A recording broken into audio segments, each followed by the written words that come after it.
Hello, good morning. Durga Pal ma'am की class में आप सबका स्वागत है। Good morning, welcome back to Durga Pal ma'am's class.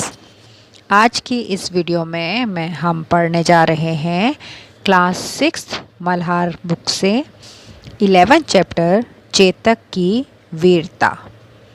ये एक कविता है और मैं इस कविता की पूरी व्याख्या शब्द अर्थ के साथ आपको इस वीडियो में करा रही हूँ। सभी बच्चे अगर अपनी किताब लेकर बैठेंगे तो ज़्यादा अच्छा है, क्योंकि जिन शब्दों के मैं अर्थ बताती जाऊँगी आप उन्हें अपनी बुक में लिख भी सकते हैं। सबसे पहले मैं आपको ये बता दूँ कि चेतक की वीरता, ये कविता लिखी है श्याम नारायण पांडे ने। उनका जन्म 1907 में यानी 1907 ईस्वी में हुआ था। श्याम नारायण पांडे जी वीर रस की कविताओं के लिए चर्चित हैं। वीर रस की कविताएं लिखते हैं, यानी कि हिम्मत वाली, जोश वाली कविताएं ये लिखते हैं जिसमें वीरता की बात होती है। उनकी सबसे ज़्यादा लोकप्रिय जो कविता है वो है हल्दी घाटी। हल्दी घाटी उनकी सबसे लोकप्रिय कविता है, जो 1941 में यानी कि 1939 में इस कविता को प्रकाशित किया गया था, ये पब्लिश हुई थी।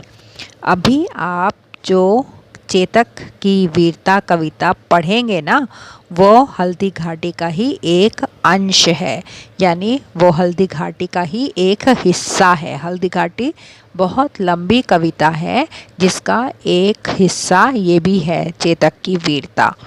भारत के स्वतंत्रता संग्राम के अंतिम वर्षों में, जब भारत आज़ाद होने ही वाला था और स्वतंत्रता संग्राम चल रहा था, और उसके अंतिम दिनों में हल्दी घाटी काव्य कृति ने स्वतंत्रता सेनानियों में सांस्कृतिक एकता और उत्साह का संचार कर दिया था। यानी कि हल्दी घाटी कविता ने जो स्वतंत्रता के लिए लड़ाई कर रहे थे उन लोगों के अंदर जोश भरा था, उत्साह भरा था कि हमें और जोश से लड़ना चाहिए ताकि अंग्रेज़ों को हम भगा सकें। पांडे जी जो कि इस कविता के रचयिता हैं, कवि हैं, उनकी मृत्यु हुई थी 1991 में, 1991 में। तो उनका जीवन काल रहा है 1907 से 1991 तक। अब चलते हैं चेतक की वीरता। इस कविता का सार मैं आपको पहले बता देती हूँ कि इस कविता के अंदर है क्या। चेतक की वीरता कविता में कवि ने राणा प्रताप, राजा थे राणा प्रताप, उनका जो घोड़ा था उसका नाम था चेतक। तो राणा प्रताप के घोड़े चेतक की वीरता यानी बहादुरी का गुणगान किया है, और उन्होंने बताया है कि राणा प्रताप का जो घोड़ा था चेतक वो कितना वीर था, कितना बहादुर था। महाराणा प्रताप का घोड़ा चेतक लड़ाई के मैदान में सबसे अलग हटकर काम करता था, जिस कारण वह सबसे अनोखा घोड़ा प्रतीत हो रहा था। चेतक हवा से भी तेज दौड़ता था। चेतक के शरीर पर कभी भी राणा प्रताप का चाबुक, वो होता है ना एक हंटर, एक डंडे से हंटर बांध के रखते हैं कि घोड़ा अगर कुछ भी इधर उधर जाएगा तो उसको हंटर से मारते हैं, उसे कहते हैं चाबुक। तो राणा प्रताप का चाबुक उसके शरीर पर कभी नहीं पड़ा था, क्योंकि वो हमेशा सावधान ही रहता था और अपने स्वामी की आज्ञा उसको अच्छी तरह से पता थी कि मुझे क्या करना है। चेतक को दौड़ता हुआ देख करके ऐसा लगता था जैसे आसमान का घोड़ा हो, इतना तेज दौड़ता था वो, उसका कोई मुकाबला कर ही नहीं पाता था। हवा के कारण लगाम के हिलने को चेतक राणा प्रताप का इशारा समझता था। जैसे ही हवा से भी अगर उसकी लगाम हिल जाती थी ना, तो उसको लगता था कि महाराणा प्रताप मुझे कुछ इशारा कर रहे हैं, और वो तेज दौड़ना शुरू कर देता था। चेतक इतना समझदार था कि राणा प्रताप की आँख की पुतली के घूमने का इशारा भी उसको समझ में आ जाता था। राणा प्रताप का घोड़ा चेतक युद्धभूमि में भयानक तलवारों के बीच में ऐसे उड़कर निकल जाता था कि उसे किसी की ढाल की परवाह नहीं होती थी, कहीं तलवारों से वो नहीं डरता था। इतनी तेज निकल भागता था कि युद्धभूमि में ऐसी कोई जगह होती ही नहीं थी जहाँ पर चेतक ना पहुँचता हो। यानी युद्ध भूमि में बिना डरे वो सब जगहों पर पहुंच जाता था। जब वो दौड़ता था ना, तब वो तेज बढ़ती नदी के समान लहराता हुआ दिखाई देता था। युद्ध भूमि में वो तो शत्रु सेना पर बादल के जैसा छा जाता था। शत्रुओं के भाले और तरकश युद्ध भूमि में गिर जाया करते थे। घोड़े के पैरों की आवाज़ जो होती है ना, उनका सारा शरीर घायल हो जाता था। घोड़े के ऐसे रंग ढंग देखकर जो शत्रु होते थे वो बिल्कुल हैरान रह जाते थे। चलिए अब हम पढ़ते हैं इस कविता को, क्या लिखा है कवि ने, देखें जरा।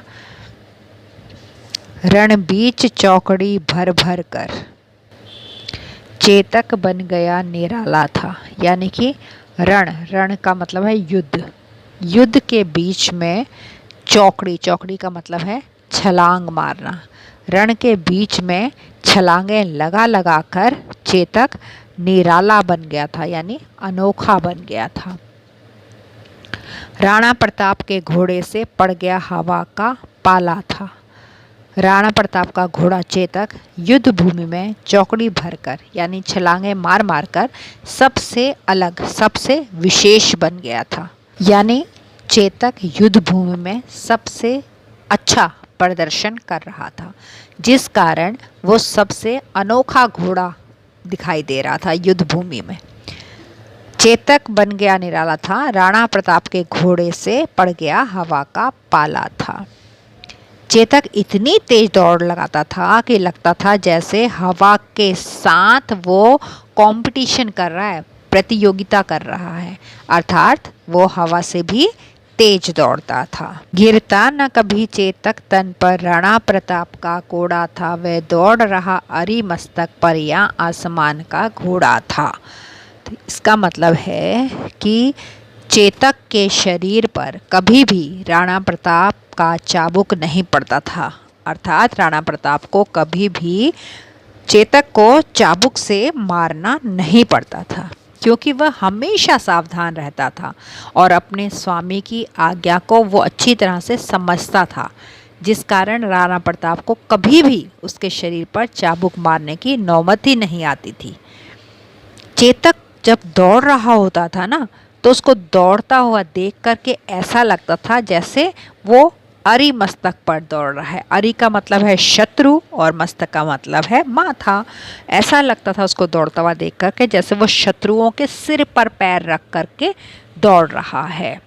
या आसमान का घोड़ा था, वह आसमान का घोड़ा दिखाई देता था, यानी कि वो जब दौड़ता था तो ऐसा लगता था जैसे आसमान से भी ऊंचा वो दौड़ रहा है। कहने का मतलब ये है कि चेतक शत्रुओं के सिर पर ऐसे एक छोर से दूसरे छोर तक, एक किनारे से दूसरे किनारे तक ऐसे दौड़ता था, ऐसा लगता था जैसे वो आसमान में दौड़ रहा हो। यानी वो इतना तेज दौड़ता था कि कोई भी उसका मुकाबला कर ही नहीं पाता था। अगली पंक्तियां हैं।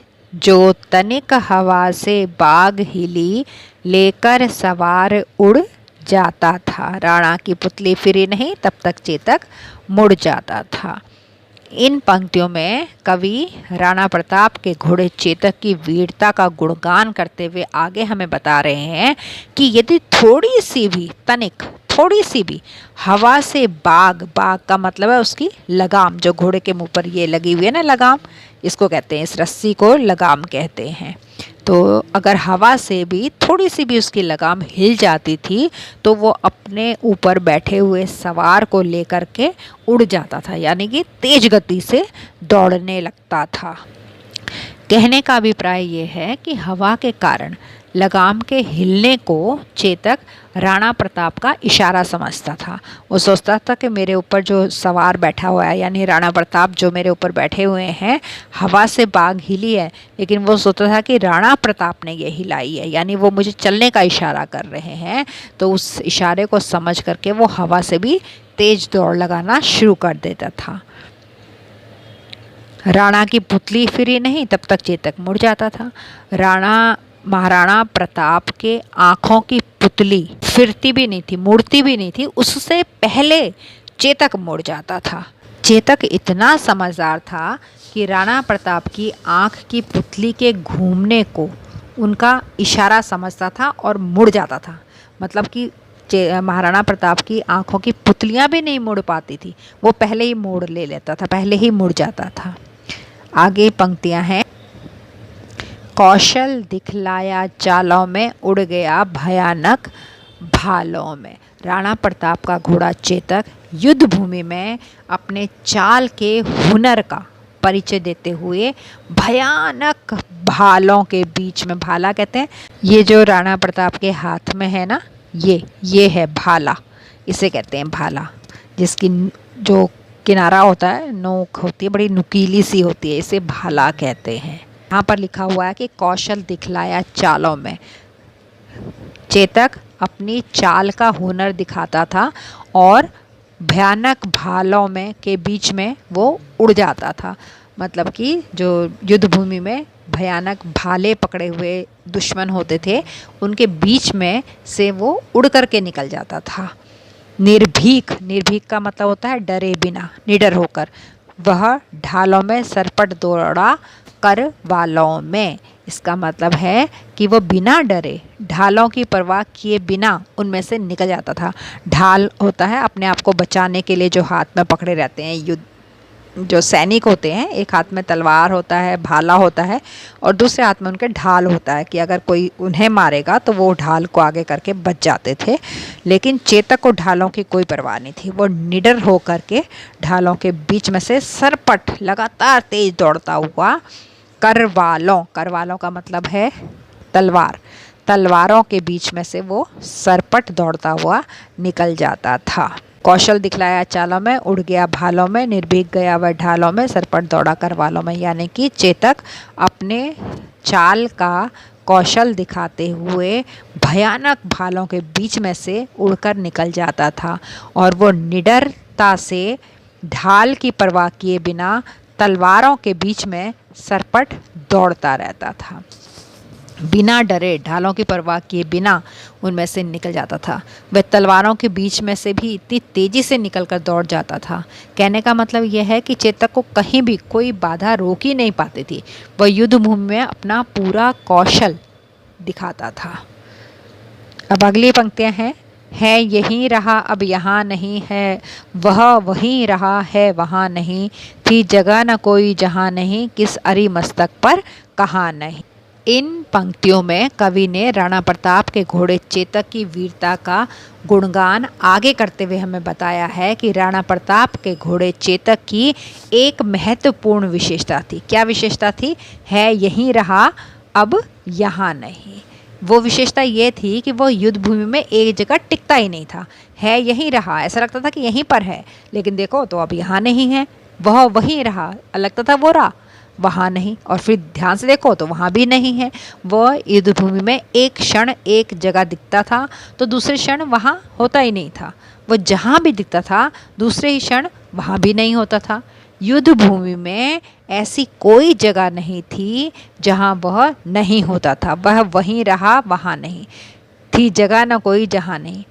जहाँ भी सोचते थे कि उसे वहाँ है, वो वहाँ पर दिखता ही नहीं था। एक सेकंड के लिए दिखेगा, फिर उसके बाद वहाँ दिखेगा नहीं, और कोई ऐसी जगह नहीं थी जहाँ पर वो नहीं होता था। किस अरि मस्तक पर कहाँ नहीं? अरि का मतलब है शत्रु, अरि का मतलब है शत्रु, दुश्मन।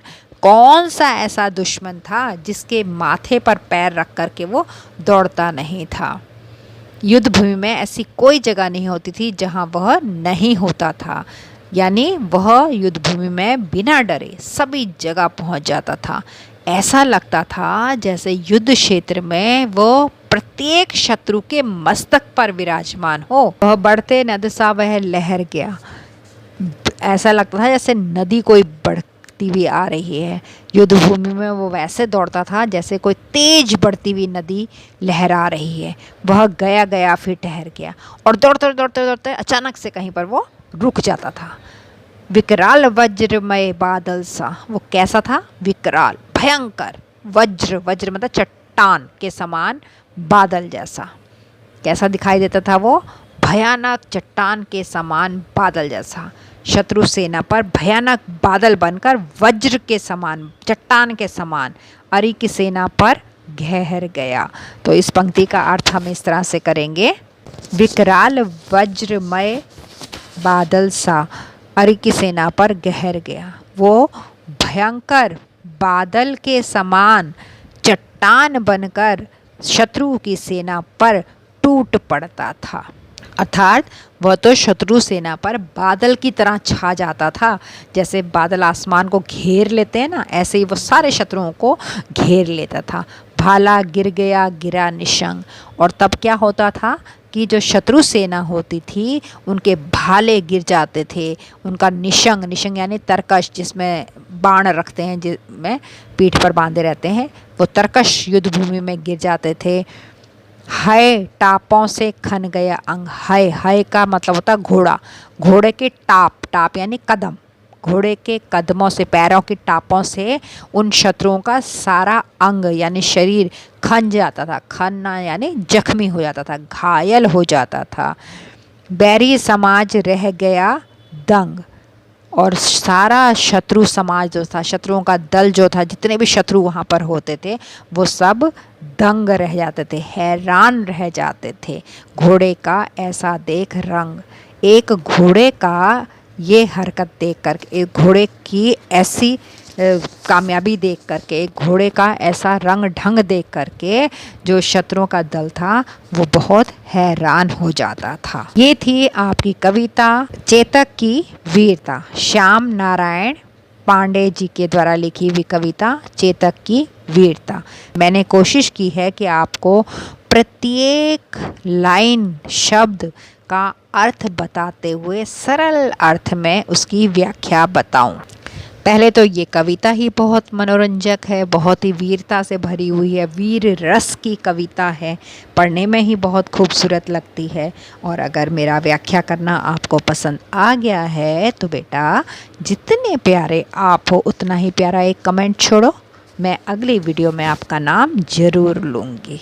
व्याख्या हो चुकी है पूरी, शब्द के अर्थ बता दिए मैंने आपको, पूरी कविता का सार भी बताया, कवि परिचय भी बताया। अब हम चलते हैं और चलने से पहले आपको करने हैं 4 काम। लाइक का बटन दबाना है, 2 दोस्तों के साथ वीडियो को शेयर करना है।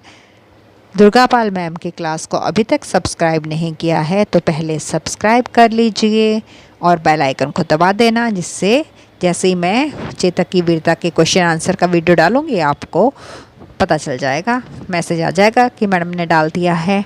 ठीक है, अब हम चलते हैं, मिलेंगे अगली वीडियो में इसके प्रश्न उत्तर के साथ। और एक वीडियो और इसकी मैं बनाऊंगी जिसमें आपको लिखित व्याख्या दे दूंगी, ताकि अगर आपने कॉपी में लिखनी है ना तो भी आप लिख पाएंगे आराम से। और अगर याद करनी है तो इस वीडियो को 2-3 बार 4 बार आप देख लेना, आपको सारा व्याख्या रट जाएगी। एग्ज़ाम में कोई परेशानी नहीं होगी। और इसके प्रसंग सहित लिखित व्याख्या की भी एक वीडियो आएगी इस चैनल पर, आप उसे भी ज़रूर देख लेना। तो चले, tata, bye bye, love you all. Thanks for attending Durga Pal Ma'am's class. Please like, share, subscribe and don't forget to leave a lovely comment. Thank you.